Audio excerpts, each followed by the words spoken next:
morning mga kabiyahe. Nakita natin kanina yung dalawang tricycle na yan bumaliktad. Sana'y walang nasaktan mga kabiyahe. Nasa maayos na kalagayan yung pasahero nila. Dahil siguro mga kabiyahe ay walang gaanong sasakyan, mabilis ang takbo ng mga tricycle kasi walang gaanong traffic dito sa Payatas. Ngayon kaya nagmamadali, naghahabol sa dami ng pasahero.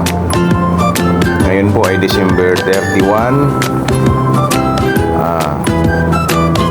Happy New Year po sa lahat ng mga kabiyahe natin. Ngayon mga kabiyahe, bye-bye natin tong Payatas birthday booking dito. Ay, napakaganda po ng biyahe ngayon. Daming nagbubok, kaya dapat sipagan natin sa gayon may maiuwi tayo.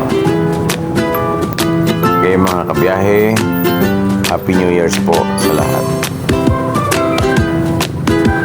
Ang ganda po mga kabiyahe ng booking ngayon. Nakakuha po tayo ng biyaheng Mandaluyong mula Commonwealth papuntang Mandaluyong. Ang SF po niya ay 200 plus 700.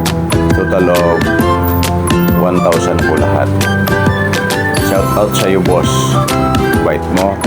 Nagbigay ka pa ng 100 pagdating sa Mandaluyong. Bait mo boss. Thank you.